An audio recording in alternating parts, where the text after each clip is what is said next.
तेबे अमेरिकार पूर्वतन राष्ट्रपति ट्रंप को कहीं हत्या करने को चाहूला थॉमस मैथ्यू। 78 वर्षीय पूर्वतन अमेरिकार राष्ट्रपति तथा 2024 साधारण निर्वाचन पर पुणी थे रिपब्लिकेशन पार्टी पक्षर प्रार्थी साजिथिबा डोनाल्ड ट्रंप को ऊपर को गुलीमाड़ घटना American federal bureau of investigation घटनार तदंत आरंभ करछि। प्राथमिक तदंतरे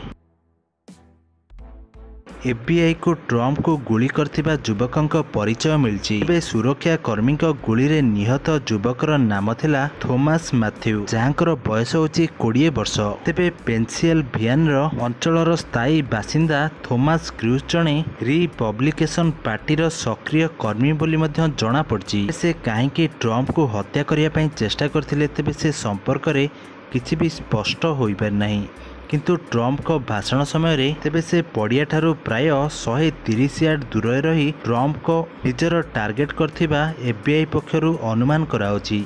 तेबे मैथ्यू एक समय एकाधिक गुली राउंड चलाइथिबा बेले तेबे गोटे गुली कार्यक्रम रे सामिल होइथिबा जणे साधारण लोकंकु लागिथिला। तेबे एथिरे उक्त व्यक्ति जनक प्राण मध्य हरैछंती। तेबे सेहीपरि अन्य एक गुली ट्रंप को मुंड को लक्ष्य करी से चलाइथिबा बेले सौभाग्यवशत यह ट्रंपर शरीर में न बाजी तांको कान सहित सामान्य घसी हो जाइथिबा अनुमान कराउछि। फल ट्रंप को कान में गभीर क्षत सृष्टि होइथिबा कथा जणा पड़छि।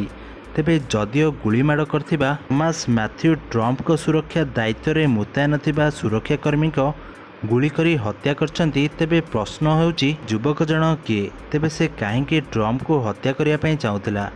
तेबे ए सबू से निजे निजे आड़ू करिछि ना ता पछरे किए अछि? तेबे ट्रंप को हत्या करिया पई जाउथिबा पिलाटी जणे छात्र थिबा कथा जणा पड़छि। तांको पाखरु ए ऑटोमेटिक राइफल आसला केउठु ता वर्तमान समस्तक मन रे प्रश्न उंकी मारुछि।